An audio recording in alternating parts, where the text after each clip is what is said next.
নমস্কার, সকলকে স্বাগত জানাচ্ছি আরো একটা নতুন ভিডিওতে। আজকের এই ভিডিওটা তোমাদের জন্য অনেকটাই হেল্পফুল হবে। কারণ কি, তোমরা যারা যারা চাকরির পরীক্ষার প্রস্তুতি নিচ্ছ, সামনে তো অনেকগুলোই পরীক্ষা আছে। এসএসসির পরীক্ষা, এসএসসি এমটিএস বলো, জিডি বলো, আবার এদিকে রেলওয়ের পরীক্ষা, এনটিপিসি, সেকশন কন্ট্রোলার বা জুনিয়র ইঞ্জিনিয়ার। পরীক্ষা তো অনেক রকমই রয়েছে। অনেকের আবার এই কনফিউশনে ভুগেছো যে সিবিটি 2 এটা যাচ্ছে, পরে নেক্সট এসএসসির জন্য প্রস্তুতি করব, যেহেতু সিজিএল পরীক্ষা সামনে আছে।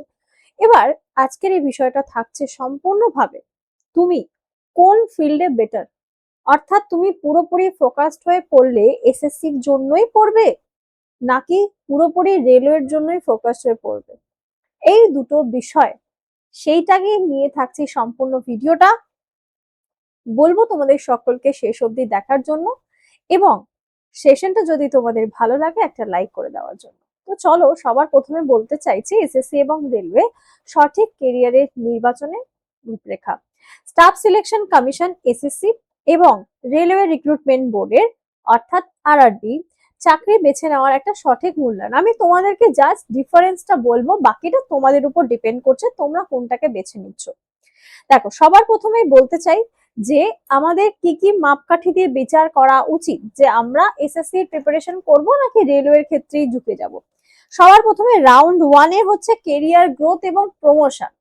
টাকা ইনকাম করার জন্য একটা ফিনান্সিয়াল সিকিউরিটি থাকবে বলেই তোমরা একটা চাকরি খুঁজছো, তাই না? সেইখানে তোমাদের যে কেরিয়ারের গ্রোথ সেটা কিরকম, সারা জীবন কি একই স্যালারি থাকবে, এক জায়গায় পোস্টিং, একইভাবে কাজ, নাকি সেখানে গ্রোথের অপশন থাকবে বা তোমার যে পোস্ট থাকবে সেটাতে তুমি প্রমোশন পাচ্ছ। রাউন্ড 2 দেখতে হবে ক্ষমতা, কর্তৃত্ব এবং দায়িত্ব। অনেকের কিন্তু নিজস্ব পছন্দ থাকে যে আমার একটা ইউনিফর্ম চাই, আমি যেখানে চাকরি করব আমার একটা সম্মান সূচক পদ চাই। মানে শুধু টাকা ইনকাম করে না, সিভিল একটা ইউনিফর্মে আমি নিজেকে সবসময় একটা দেশের জন্য, বা সেন্ট্রালে হোক বা স্টেটে হোক, যে কোনো ক্ষেত্রে এসএসসি এবং রেলওয়ে দুটোই সেন্ট্রালের আন্ডারে পড়ছে, সেখানে দাঁড়িয়ে আমি দেশের জন্য কিছু সেবামূলক কাজ করতে চাই। সেটা নিজের পছন্দ, প্রশাসনিক নিয়ন্ত্রণ বনাম অপারেশনাল ক্ষমতা। রাউন্ড 3 তে রয়েছে বেতন কাঠামো এবং অ্যালাউন্স, অর্থাৎ তোমার টাকা পয়সা সিকিউরিটি, যে তুমি কিরকম স্যালারি পাচ্ছ, অর্থাৎ পে লেভেলটা তোমার কিরকম থাকছে, তোমার যোগ্যতা বেসিসে তোমার পে লেভেলটা কিরকম থাকছে। রাউন্ড 4 হচ্ছে পোস্টিং এবং ভৌগোলিক স্থিতিশীলতা।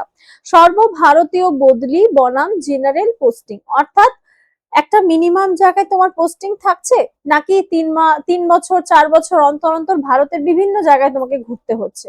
সেটা একটা সেফ। যারা ফ্যামিলি ওরিয়েন্টেড, ফ্যামিলির সাথে থাকতে চায়, তারা কিরকম চাইবে যে আমার মোটামুটি আমি একটা এমন জায়গায় আমার ঠিকানা হোক, আমি দিনের শেষে ডিউটি করে বাড়িতে চলে আসতে পারবো, নাকি এমন আমাকে 3 বছর একটা জায়গায় গেলাম, সেখানে ফ্যামিলি থাকলো, আবার সেখান থেকে চেঞ্জ করে আরেক জায়গায় যেতে হলো, জায়গা চেঞ্জ, দপ্তরের কাজ বিভিন্ন ভাবে চেঞ্জ হচ্ছে, নাকি সেটা পছন্দ। আর যেটা রাউন্ড 5 এ থাকছে কর্মজীবন ব্যক্তিগত জীবনের ভারসাম্য। দেখো, সবসময় চাকরিটাই বড় হয়ে ওঠে না, কখনো কখনো নিজেদের পরিবারের ওপরে যেই দায়িত্ব কর্তব্য থাকে সেটা কখনো কখনো নিজে দাঁড়িয়ে থেকেও দেখতে হয়।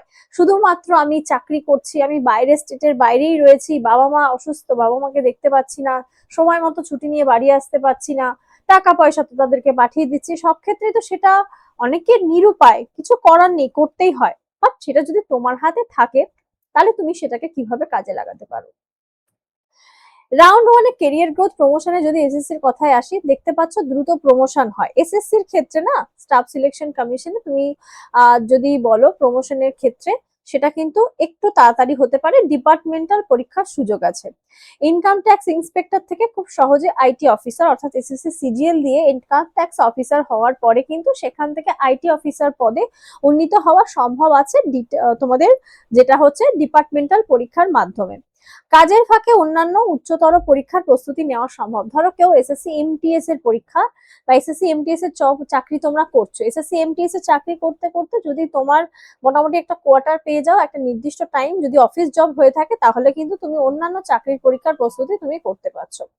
রেলওয়ের ক্ষেত্রে প্রমোশন মূলত ধীরে এবং সিনিয়রিটির ভিত্তিতে এটাকে নির্ধারণ করা হয়। রেলওয়ের ক্ষেত্রে এটা কিন্তু একটু লেন্দি প্রসেস, ঠিক আছে, সবসময় খুব মানে এটা তাড়াতাড়ি হয় না। অ্যাসিস্ট্যান্ট লোকো পাইলট যারা এলপি রয়েছে সেখান থেকে সিনিয়র লোকো পাইলট হতে কিন্তু অনেকটা বেশি সময়, এবং সব থেকে বড় কথা মানে নিজের পছন্দ মতো ডিউটি পাওয়াটাও কিন্তু অনেকটা সময় সাপেক্ষ ব্যাপার। ডিপার্টমেন্টাল পরীক্ষা তুলনামূলকভাবে কম হয়, মূলত টেকনিক্যাল পদে সেটা সীমিত থাকে। টেকনিক্যাল পদে ডিপার্টমেন্টাল এক্সাম গুলো হয়। ক্ষমতা, কর্তৃত্ব এবং দায়িত্বর ক্ষেত্রে এবার সিলেকশন, স্টাফ সিলেকশন ক্ষেত্রে তোমরা কিন্তু যেটা সরাসরি ফিল্ড ভিজিট করা, ইনভেস্টিগেশনের সুযোগ, যেমন CBI, income tax, GST office, এই সমস্ত ডিপার্টমেন্টে তোমরা কিন্তু যে এরকম সিআইডি দেখতে সেরকম ভাবে কোন রকম গোপন মিশনের ক্ষেত্রে তোমরা যেতে পারছো। একটা তোমার কাছে একটা স্টার থাকছে, যেহেতু কিছু কিছু পদের ক্ষেত্রে ইউনিফর্ম রয়েছে। তো এই ব্যাপারগুলো কিন্তু বেশ সিজিএল পরীক্ষার মাধ্যমে বা সিএইচএসএল এ কেউ পোস্ট অফিসে জব করতে চাইছো যে আমার সবসময় পোস্ট অফিসে চাকরি করতে চাই ভালো পদে, হ্যাঁ পোস্টাল অ্যাসিস্ট্যান্ট হিসেবে বা যাই হোক সেই পদে তোমরা থাকতে চাইছো, সেক্ষেত্রেও এসএসসির পরীক্ষা, স্টেনোগ্রাফারের পরীক্ষা রয়েছে, ঠিক আছে। দেন হচ্ছে নির্দিষ্ট পদে স্টার যুক্ত অফিসিয়াল ইউনিফর্ম পাওয়ার সম্মান রয়েছে। সাথে সাথে রেলওয়ের ক্ষেত্রে যদি বলি, চাকা এবং ইঞ্জিনের সরাসরি অপারেশনাল নিয়ন্ত্রণ, কারণ রেলওয়ের ক্ষেত্রে ফিল্ড ওয়ার্কই ম্যাক্সিমাম। আমরা যদি এনটিপিসি গ্র্যাজুয়েট লেভেল দেখি, এনটিপিসি আন্ডার গ্র্যাজুয়েট যদি আমরা এই যে সমস্ত পোস্ট, গুডস ট্রেন ম্যানেজার থেকে শুরু করে টিকিট কালেক্টর, দেন হচ্ছে তোমাদের loco pilot, assistant loco pilot যারা থাকছেন, ট্রেন ম্যানেজার, সবাইকে ফিল্ড ওয়ার্ক, ট্রেন চালাতে হবে, ট্রেনের রেলওয়ে স্টেশনে থাকতে হবে, স্টেশন ম্যানেজার, এই যে পুরো স্টেশনের টোটাল প্রোটোকল গুলোকে দেখাশোনা করা, সব সময় ফিল্ড ভিজিট করতে হবে ম্যাক্সিমাম। খুব অফিসিয়াল জব থাকে, যেটা কিন্তু বিভিন্ন জোনের যে হেডকোয়ার্টার গুলো রয়েছে সেই সমস্ত হেডকোয়ার্টারে তোমাদের সেই জোনাল অফিসারদের বা কর্মীদের, গ্রুপ ডির ক্ষেত্রে জানো এক একজন এক একটা পোস্ট হয় বিভিন্ন ভাবে, যারা ফিল্ড বা ট্র্যাকম্যান পদে চাকরি সেগুলোর ক্ষেত্রে ফিল্ড ওয়ার্ক করতে হবে, ওয়ার্কশপে ওই ধরনের কাজ থাকে, ঠিক আছে। আর কি বিশাল দায়িত্ব, কারণ একটু ভুলের জন্য কিন্তু দেখো এই রেলের চাকরি যেমন অনেকের স্বপ্ন, ঠিক সেরকমই কদিন আগেকারই একটি ঘটনা বহরমপুরে দেখেছো তোমরা নিশ্চয়ই, যে এরকম যে গেটম্যান ছিলেন তিনি ভুলবশত কিভাবে তার একটা মানে কি বলবো একটা হতচক মানে এতটাই কেয়ারলেস তিনি ছিলেন, তার একটা ছোট্ট ভুলের জন্য কিন্তু অত বড় দুর্ঘটনা ঘটে গেছে। তো এইখানে কিন্তু প্রচন্ড দায়িত্বশীল একটা কাজ, এবং সাসপেনশন থেকে পুরোপুরি মানে পুরো উচ্চ পদস্থ থেকে নিম্ন পদস্থ কিন্তু হয়ে যাবে, সাসপেন্ড হতেই পারে। সব পদে মানে রিস্ক আছে, প্রচুর রিস্ক আছে ভাই। সব পদে কিন্তু ইউনিফর্ম নেই, এনটিপিসি ক্লার্কদের কোনো রকম এখানে থাকে না। তবে LP, TTC, ticket collector, ticket checker যারা রয়েছেন তাদের কিন্তু এখন রেলওয়ে ম্যাক্সিমাম ক্ষেত্রেই শুধুমাত্র ইউনিফর্ম পরে দিচ্ছে। বেতন কাঠামো অ্যানাউন্স, যদি বেতনের ভিত্তিতে পদ অনুযায়ী কিন্তু ডিএ, ডিআরএন্স allowance, house rent allowance, TA সমস্ত কিছু ব্যবস্থা। এমটিএস পদে মাল্টিটাস্কিং স্টাফ, যেটা তোমাদের মাধ্যমিক পাশে রয়েছে, তার বেতন 32 থেকে 36,000 টাকা। পোস্টাল অ্যাসিস্ট্যান্ট, যেটা সিএইচএসএল এর মতো পরীক্ষা দিয়ে তোমরা সেই জায়গায় যেতে পারো, 50 থেকে 52,000 টাকা। সিজিএল ইন্সপেক্টর পদে কিন্তু মিনিমাম 68,000 থেকে শুরু হয়ে 80,000 টাকা অব্দি স্যালারি হয়ে যায়। রেলওয়ের একটা মানে ভীষণ প্লাস পয়েন্ট হচ্ছে এখানে তুমি তোমার নিজের রেভিনিউ তুলতে পারো। কিভাবে? তার কারণ হচ্ছে রেলওয়ের ক্ষেত্রে যারা হচ্ছে ট্রেন ম্যানেজার হয় বা অ্যাসিস্ট্যান্ট লোকো পাইলট, এদের ক্ষেত্রে মাইলেজ ফিক্স করা থাকে, মানে কে কত দূর অব্দি ট্রেন চালাচ্ছে বা ট্রেন নিয়ে যাত্রা করছে, তাদের ক্ষেত্রে কিন্তু এক্সট্রা টাকা, অনেক ক্ষেত্রে এত মাইলেজ হয়ে যায় অনেকে স্যালারি তো ধরতেই হয় না। ট্রেন ম্যানেজার এবং লোকো পাইলটদের নির্দিষ্ট কিলোমিটার টার্গেট দেওয়া থাকে, একটা মিনিমাম তোমাকে করতেই হবে, তার উপরে এক্সট্রা করলে তোমার এক্সট্রা টাকা ইনকাম। অতিরিক্ত কিলোমিটার অতিরিক্ত করলে ইনসেনটিভ যুক্ত হয়, অনেক সময় এসএসসির সর্বোচ্চ পদেও কিন্তু বেতনকে ছাড়িয়ে যায়। আর পোস্টিং এবং ভৌগোলিক স্থিতিশীলতা, যেটা হচ্ছে মেন ব্যাপার, স্টাফ সিলেকশন কমিশনের ক্ষেত্রে সর্বভারতে বদলি হওয়ার সম্ভাবনা রয়েছে মেট্রো শহর থেকে। কারণ কি দেখো এসএসসি জিডির ক্ষেত্রে বিভিন্ন জায়গায় পোস্টিং তোমার হবে, একদম হোম টাউনে তুমি পাবে এটা ভুলে যাও। মেট্রো শহর থেকে শুরু করে প্রত্যন্ত গ্রামাঞ্চলেও কিন্তু তোমার পোস্টিং হতে পারে, অন্ধ্রপ্রদেশ হোক বা সেটা কল্যাণীও হতে পারে, ঠিক আছে। সেটা তুমি এমটিএস এর চাকরি পেয়েও অনেক সময় দেখা যায় যে এই পশ্চিমবঙ্গের ম্যাক্সিমাম ছেলে মেয়েদেরকে বাইরে পোস্টিং দেয়। আর এসএসসি জিডির ক্ষেত্রে তো জানোই পদের ক্ষেত্রে বদলির হার সব থেকে বেশি থাকে। এদের মানে এদের জীবনটা একেবারে অন্যরকম জীবন। রেলওয়ের ক্ষেত্রে কিন্তু কিছুটা স্থিতিশীলতা আছে জোনাল, যেমন তুমি যদি আমাদের জোন ভিত্তিক, যেমন তুমি যদি আমাদের এশিয়া সাউথ ইস্টার্ন রেলওয়ে এবং ইস্টার্ন রেলওয়ে জোন তুমি যদি করো, কলকাতা জোন, মুম্বাই জোন, তাহলে তুমি জানো তোমার কলকাতার মধ্যেই কোথাও না কোথাও তুমি সেই জোনে যদি তোমার চাকরি হয়ে যায় তুমি সেখানেই কোথাও পেয়ে যাবে। মানে মোদ্দা কথা তুমি তোমার নিজস্ব স্টেটে থাকতে পারছো। এবার এই বাইরে হচ্ছে তোমাদের যেমন শিয়ালদা বা ইস্টার্ন রেলওয়ে চাকরি পেলে আজীবন তোমাকে এখানেই তুমি পাবে, শিয়ালদা ডিভিশন, যেটা ইস্টার্ন এবং সাউথ ইস্টার্নের মধ্যেই পড়বে।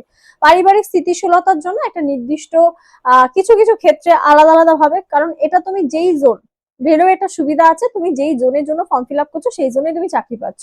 কর্মজীবন ব্যক্তিগত জীবনের ভারসাম্য, এই ক্ষেত্রে সকাল 9টা থেকে 5টা অব্দি ডিউটি থাকে, কিন্তু এসএসসি স্টাফ সিলেকশন বা বলতে পারো তুমি এসএসসির পরীক্ষা দিয়ে যেখানে তুমি পাচ্ছ, কারণ ফিল্ড ওয়ার্ক ছাড়া এটা অফিস জব ভাই, তোমার অফিস হয়ে যাবে, তোমার ছুটি, তুমি বাড়ি চলে আসতে পারলে। কাজের পরবর্তী সময় তুমি নিজস্ব প্রয়োজনীয় পড়াশোনা করতে পারো। আর পেইড লিভ এবং ছুটির জন্য অনেক বেশি সুযোগ থাকে। বাট রেলওয়ের ক্ষেত্রে কিন্তু 24/7 এমার্জেন্সি সার্ভিসও রয়েছে। ডিউটির দিন দিন রাতে কোনো নির্দিষ্ট সময় থাকে না, তোমাকে নাইট ডিউটি করলে পরের দিন রেস্ট পেয়ে আবার তোমাকে নাইট ডিউটি করতে হচ্ছে, পরপর 3 দিন নাইট ডিউটি, আবার 2 দিন ছুটি পেয়ে তোমাকে মর্নিং ডিউটি করতে হচ্ছে। জুনিয়র ইঞ্জিনিয়ারদের মাঝরাতেও ট্রেন লাইনচ্যুত হলে সেখানে যেতেই হবে, ফোন থাকবে, তাদেরকে ডিউটি আওয়ার্সে থাকতে হবে, সে তুমি ঘুমাও বা না ঘুমাও, তোমার যদি কল চলে আসে ভাই ফিল্ডে দৌড়ে যেতে হবে। ন্যাশনাল হলিডে বা দুর্গাপূজা, স্বাধীনতা দিবসও কিন্তু ছুটি থাকে না, কারণ যারা দুর্গাপুজো তো ট্রেন চলে, নাহলে তোমরা এখান থেকে ঠাকুর দেখতে যাবে কি করে। বিশেষ সরকারি চাকরির সুবিধা, এবং যেখানে তোমাদের রেলওয়ের ক্ষেত্রে কিছু এক্সট্রা সুবিধা আছে যেটা এসএসসির ক্ষেত্রে নেই। রেলওয়ে কর্মীদের জন্য ফ্রি এবং ডিসকাউন্টেড রেলওয়ে পাস, 3 বছরের পর থেকে কিন্তু থার্ড এসিতে তোমাদের 5টা থেকে 3টে করে সাবসিডি দেওয়া হয়। চিকিৎসা পরিষেবা, রেলওয়ের নিজস্ব বিশাল হাসপাতাল রয়েছে, যেটা আমাদের ইস্টার্ন রেলওয়ের ক্ষেত্রে গার্ডেন রিচে মেন অফিস, সেখানেই কিন্তু তোমরা পেয়ে যাবে বিভিন্ন রকমের সুবিধা যারা ইস্টার্ন রেলওয়ে বা কলকাতা জোনে থাকো। শিক্ষা, অবসর কর্মীদের সন্তানদের বিশেষ করে রেলওয়ে স্কুল এবং কোয়ার্টারে থাকার সুবিধা রয়েছে। সিদ্ধান্ত রেলওয়ের কাজের বেশি চাপ হলো, বিশেষ করে ফ্যামিলিগত দিক থেকে এসব সুবিধা পাওয়া যাচ্ছে। এবং এই ছিল তোমাদের খুব ডিটেলসে বোঝালাম। এবার তোমরা বসে অ্যানালাইসিস করতে পারো, সেটাকে নিয়ে ভাবতে পারো যে দেখো সকলেরই একটা স্বপ্নের চাকরি থাকে যে আমি এই চাকরিটা করতে চাই। তো সেই ড্রিম জবকে কাম ট্রু করার জন্য তোমাদেরকে কিন্তু এফিশিয়েন্ট হতে হবে, নিজেদেরকে প্রচুর পরিশ্রম করতে হবে। আর এই জিনিসগুলো নিয়ে তোমাকে কেন বলছি, বা অ্যাডমিনিস্ট্রেটিভ পদে বা এসএসসির ক্ষেত্রে যেমন বললাম সুবিধা পেলে রেলওয়ের ক্ষেত্রে, এসএসসির ক্ষেত্রে কিছু অ্যাডমিনিস্ট্রেটিভ পদ যেমন কাঁধে অফিসিয়াল ইউনিফর্মের সম্মান রয়েছে, যারা ফিল্ড ইনভেস্টিগেশন ডেস্কের প্রশাসনিক দায়িত্ব উপভোগ করে, এবং 9টা থেকে 5টার নির্দিষ্ট রুটিন, এবং তারপরে ভবিষ্যতে তুমি ইউপিএসসির প্রিপারেশনও করতে পারো, সুবিধা তুমি পেয়ে যাচ্ছ। আর রেলওয়েকে কেন বেছে নেওয়া উচিত, তাহলে বলতে পারি সেটা হচ্ছে অপারেটরের ক্ষেত্রে যারা সারা জীবন একটি নির্দিষ্ট জোনে থেকে স্থিতিশীল পারিবারিক একটা মানে চাও জীবন, তারা করতে পারো। যারা উচ্চ আয়ের জন্য শিফটিং ডিউটি বা চ্যালেঞ্জ ফিল্ড ওয়ার্ক করতে ভালোবাসো তারা এটাকে অ্যাকসেপ্ট করতে পারো। যারা মাঠে পর্যায়ে বিশাল মানে যন্ত্রপাতি বা অপারেশনাল নিয়ন্ত্রণ উপভোগ করো তারা করতে পারো। যারা রেলওয়ের কোয়ার্টার বা মেডিকেলের সুবিধা এবং ট্রাভেল পাস পেতে চাও তারাও এটা করতে পারো। ঠিক আছে, তো এইটা সুন্দর করে তোমাদেরকে বুঝিয়ে দিলাম। এবার পড়াশোনা করতে হবে তো চাকরি পাওয়ার জন্য, তাই না? তো কিভাবে তোমরা প্রিপারেশন করতে চাও এসএসসি কিংবা রেলওয়ে, আমাদের একটাই কিন্তু সেই প্ল্যাটফর্ম, সেটা হচ্ছে টেক্সট বুক। এবং সেই টেক্সট বুক থেকে তোমরা কি করে পড়তে পারো সেটা হচ্ছে সুপার পাসের মাধ্যমে। এখানে তোমরা এসএসসি প্রিপারেশনও করতে পারো, রেলওয়ের প্রিপারেশনও করতে পারো, যে কোনো পরীক্ষা। কি করতে হবে তার জন্য 7557050299 নাম্বারে একটা ছোট্ট করে এসএমএস করতে পারো, আদারওয়াইজ কল করে নিতে পারো। আর তোমরা যদি লিংক চাও আমি তোমাদেরকে ডাইরেক্ট এই সুপার পাস লাইফের লিংক প্রোভাইড করে দেব, সেখান থেকে তোমরা ব্যাচে যুক্ত হতে পারো। ঠিক আছে, এই লিংকের মারফত কি করতে হবে, তোমাদেরকে পেমেন্ট করলে তোমরা কিন্তু কি 1 মাসের জন্য আগে 249 1 মাস নিয়ে দেখতে পারো, নেক্সট হচ্ছে 3 মাসের জন্য 529 অ্যান্ড 12 মান্থসের জন্য পড়বে 1799। তোমাদের যেটা সুবিধা তোমরা সেটা নিয়ে ক্লাস করতে পারো। কুপন কোড থাকছে NITI, ইচ্ছে মতো তোমরা ইউজ করতে পারো। আর এছাড়াও আমাদের স্টেট লেভেলের সমস্ত রকম পরীক্ষার প্রস্তুতি এখান থেকে করতে পারছো। এখানে ওই যে বললাম এসএসসি এক্সামের জন্য প্রিপারেশন করতে পারবে, রেলওয়ের জন্য করতে পারবে, আমাদের বেঙ্গল ক্যাটাগরির ব্যাচ থেকে শুরু করে তোমরা হিন্দির কোনো ক্যাটাগরির ব্যাচ সেটাও কিন্তু অ্যাক্সেস করতে পারছো এইখান থেকে। কেমন? Live plus recorded class, study note, previous year question, mock test, practice set সব থাকছে। একদমই বলে দিলাম, নাম্বারটা ভুলো না, 7557050299। অনেক ধন্যবাদ ভিডিওটা দেখার জন্য। যদি ভালো লাগে ভিডিওটাতে কিন্তু একটা লাইক করে দিতে হবে ঝটপট, এবং সেশনটা যদি তোমাদের পছন্দ হয় তাহলে শেয়ার করতে হবে, চ্যানেল নতুন হলে করতে হবে সাবস্ক্রাইব, কমেন্ট করে জানিও তোমাদের কেমন লাগলো। আবারও দেখা হবে ক্লাসে, সকলে ভালো থেকো, অনেক ধন্যবাদ।